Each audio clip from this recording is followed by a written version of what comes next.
बच्चा किसका बच्चा? नवाब मलिक का बच्चा है वो। इधर अपने दामाद की चिंता कर तू, पहले बच्चे की तो बाद में करियो। समीर वानखेड़े के इस्तीफे की मांग भी कर दी है इनके बाप का राज है, सरकारी नौकर इनके कहने पे इस्तीफा दे देगा जनता के? मैं कह रहा हूं नवाब मलिक क्यों नहीं इस्तीफा देता? दे इस्तीफा।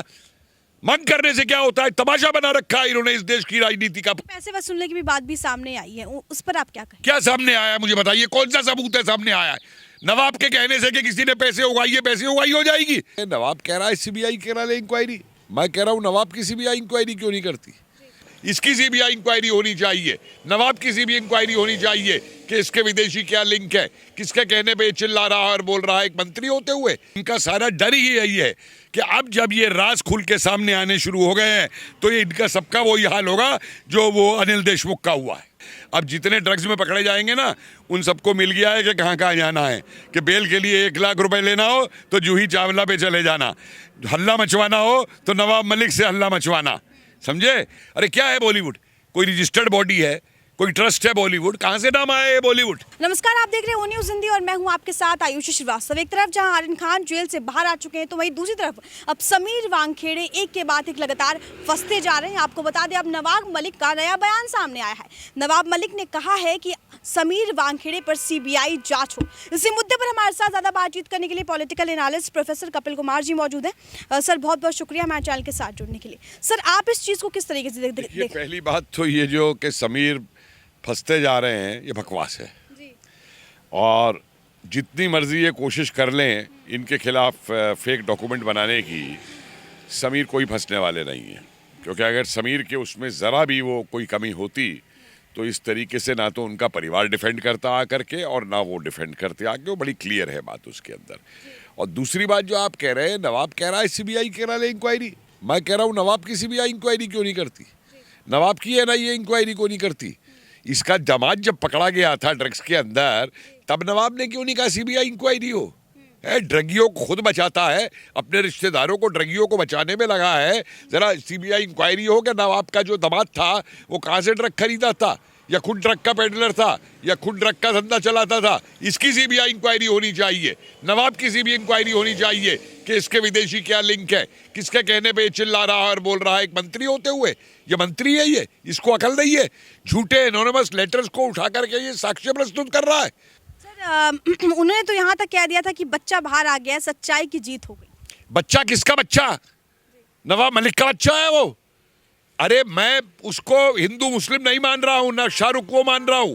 मेरा तो सवाल ये है कि वो 5 साल से ड्रग्स ले रहा था, तो इसका पिता क्या कर रहा था ड्रग जब वो ले रहा था? और आज भी जो है कहीं पे ये बात नहीं है कि उसको ड्रग में उसने लिए तो उसको रिफॉर्मेटरी में भेजा जाए ड्रग से एडिक्शन से बाहर निकालने के लिए।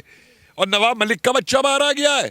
नवाब मलिक का तो दामाद बाहर आया था बेल के ऊपर, उसके दामाद के बेल का क्या केस चल रहा है? इधर अपने दामाद की चिंता कर तू, पहले बच्चे की तो बाद में करियो, और अपनी चिंता कर तू। जैसे तू बोला करता था ना कि वो अर्नब तो गया, हम देखेंगे नवाब जब तू जाएगा, तेरे दिन कहाँ हैं जब तेरे पे सीबीआई की इंक्वायरी और एनआईए की इंक्वायरी होगी। और जो तेरे कनेक्शन है दाऊद से, इसकी सीबीआई इंक्वायरी करे, इसकी सीबीआई इंक्वायरी करे कि नवाब राजनीति में कहां से आया, पहले क्या करता था, किस किस के साथ इसके राजनीति में संबंध रहे, कितनी बार ये दुबई गया है, कितनी बार विदेश गया है, वहां इसके क्या संबंध रहे हैं। ये सीबीआई की इंक्वायरी होनी चाहिए। सर उन्होंने इस्तीफे की मांग भी की, तमाम विपक्ष के नेता ने इस्तीफे की मांग? समीर वानखेड़े के इस्तीफे की मांग भी कर दी है। इनके बाप का राज है, सरकारी नौकर इनके कहने पे इस्तीफा दे देगा जनता के? मैं कह रहा हूं नवाब मलिक क्यों नहीं इस्तीफा देता? दे इस्तीफा। मांग करने से क्या होता है? तमाशा बना रखा है इन्होंने इस देश की राजनीति का पूरा उठा करके। ये समझते क्या है? ये सामंतवाद नहीं है, ये प्रजातंत्र है। किसका इस्तीफा मांग रहे हैं? एक सरकारी दफ्तर का ऐसे इस्तीफा होता है? सर पैसे वसूलने की भी बात भी सामने आई है, उस पर आप क्या कहें? क्या सामने आया मुझे बताइए, कौन सा सबूत है सामने आया है? नवाब के कहने से कि किसी ने पैसे उगाइए, पैसे उगाई हो जाएगी? अरे नवाब उस पे दे जिस पे सबूत पकड़े गए अनिल देशमुख के ऊपर 100 करोड़ की महीने की उगाही करने के, तेरी पार्टी का है, उस पे बता क्या हो रहा है? बकवास करता है कि पैसे क्या? मुझे मीडिया से बहुत शिकायत है। सामने आया है, क्या सामने आया है मुझे बताइए, आप पे क्या सबूत है? कौन सा सबूत पेश किया है आपको नवाब मलिक ने कि उसने पैसे खाए हैं? उसके कहने से पैसे खा दिए जाएंगे? मैं कहता हूं नवाब मलिक ने 100 करोड़ रुपए लिए हैं पाकिस्तानियों से ये मुद्दा उठाने के लिए, तो मेरे कहने से वो बात सच हो जाएगी जब तक मेरे में सबूत नहीं होगा? क्या सबूत है नवाब मलिक के पास? सर आप इस चीज को लेकिन किस तरीके से देखते हैं कि ईमानदार ऑफिसर अपना काम ही तो कर रहा था लेकिन उसको इस तरीके से फंसाया जा रहा है, एक के बाद एक टीम लग गई है उसकी। ये उन सारे ईमानदार अफसरों के ऊपर प्रहार है। इसमें खाली समीर वाकटे का सवाल नहीं है, इसमें ईडी के वो ईमानदार अफसर शामिल हैं जो इंक्वायरियां इनकी कर रहे हैं, इनकम टैक्स के वो शामिल है, एनआईए के वो शामिल है। ये सारी इस देश के अंदर जो ईमानदार काम करने वाली आवाजें हैं, ये उनको दबाने का षड्यंत्र है दाऊद और आईएसआई की तरफ से और क्रिमिनल पॉलिटिशियंस की तरफ से, उनके गुर्गों की तरफ से मिलकर के। सर क्या लगता है नवाब मलिक क्या सिर्फ इसलिए इस तरीके से विरोध कर रहे हैं, इस तरीके से बयानबाजी दे रहे हैं कि अगर समीर वानखेड़े और भी चिट्ठा खोलते हैं तो तमाम मंत्रियों के भी नाम सामने आ सकते हैं? नहीं, समीर वाटके ही क्यों, कोई भी एजेंसी खोलेगी, इनको डर लगा हुआ है। इसको तो रात को नींद नहीं आती ना, ये तो रात को 2 बजे ट्वीट करता है, सुबह 7 बजे ट्वीट करता है। इनका सारा डर ही यही है कि अब जब ये राज खुल के सामने आने शुरू हो गए हैं तो ये इनका सबका वही हाल होगा जो वो अनिल देशमुख का हुआ है। एक आखिरी सवाल आपसे ले चलते हैं, जिस तरीके से आर्यन खान जेल से बाहर निकले, तमाम जश्न मनाया गया, कहा गया कि ये जीत हुई है, मतलब किस तरीके से जीत समझ नहीं आता है। एक तरफ जहां आर्यन खान जो है ड्रग्स केस में फंस गए, तो वही दूसरी तरफ उनके बाहर निकलने से मन्नत जो है वो जन्नत की तरह सजा हुआ दिखाई दे रहा था। इस पर आप भाई ये चाहे, मैंने तो पहले ही कह दिया था कि जिस दिन ये बाहर निकल के आएगा वो सारे ड्रगी उस दिन रात को दावत करेंगे। मैं तो पहले ही कह दिया था इस बात को। कंडीशन नहीं देख रहे कि उस पर बेल की क्या कंडीशन लगाई है? पासपोर्ट उसका जब्त है, विदेश वो नहीं जा सकता, किसी से बात वो नहीं कर सकता, 11 बजे से 2 बजे तक जाके उसे पेशी देनी होगी एक दिन हफ्ते में एनसीबी के सामने। मनाएं जश्न इन सब का, उस दिन भी जश्न मनाएं जब वो दोबारा पेशी देने जाएगा, उसके पासपोर्ट जब्त करने का भी जश्न मनाएं। तमाशा बना के रख दिया है इन लोगों ने। और मैं तो एक बहुत बढ़िया काम इन्होंने किया है, अब जितने ड्रग्स में पकड़े जाएंगे ना उन सबको मिल गया है कि कहाँ कहाँ जाना है, कि बेल के लिए 1 लाख रुपए लेना हो तो जूही चावला पे चले जाना, हल्ला मचवाना हो तो नवाब मलिक से हल्ला मचवाना, समझे?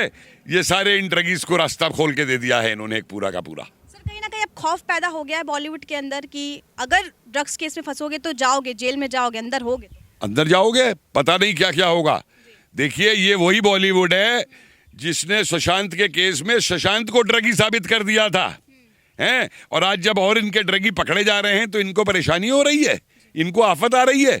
अरे बॉलीवुड जो है एक बहुत बड़ा ड्रग्स का मार्केट है। लोग कहते हैं कि बॉलीवुड, अरे क्या है बॉलीवुड? कोई रजिस्टर्ड बॉडी है, कोई ट्रस्ट है बॉलीवुड? कहां से नाम आया है बॉलीवुड? ये तो जब बॉम्बे टाकीज से बॉम्बे सिनेमा, और जब इसमें 2 नंबर का पैसा आना शुरू हुआ, स्मगलर्स का पैसा आना शुरू हुआ, तो इसे बॉलीवुड बना दिया गया। काहे का बॉलीवुड है ये? सर कंगना रनौत का एक बयान भी सामने आया था कि अगर ये बॉलीवुड उत्तर प्रदेश में होता, ये फिल्म सिटी उत्तर प्रदेश में होती, तो कहीं ना कहीं जो ड्रग्स थे उसको योगी सरकार को देखिए मैं इस पे कमेंट नहीं करूंगा, मैं राजनीतिक कमेंट इस तरीके का नहीं करूंगा कि कहाँ होता। क्या ड्रग्स उत्तर प्रदेश में नहीं है? उत्तर प्रदेश में भी ड्रग्स हैं, हरियाणा में भी ड्रग्स हैं, राजस्थान में भी ड्रग्स हैं, हिमाचल में भी ड्रग्स हैं, कश्मीर में भी ड्रग्स है। कहाँ पे नहीं है ड्रग्स? ड्रग्स सब जगह है, और सब जगह ड्रग्स पे एक नीति होनी चाहिए। जैसे एनसीबी ने बॉलीवुड पे एक्शन लिया है, इसी तरीका एक एक्शन एनसीबी को हर जगह ड्रग्स पे लेना चाहिए, चाहे वो पंजाब हो, चाहे बंगाल हो, चाहे और कोई जगह हो। क्योंकि ड्रग्स खाली ड्रग्स नहीं है, इस ड्रग्स के पैसे का व्यापार जो है वो सीधा आतंकवाद के साथ जुड़ा हुआ है। बहुत बहुत शुक्रिया हमारे साथ बातचीत करने के लिए। तो ये थे प्रोफेसर कपिल कुमार जी, जिन्होंने इस मुद्दे पर खास बातचीत की। तमाम अपडेट्स के लिए आप बने रहिए ओ न्यूज़ हिंदी के साथ। जय हिंद।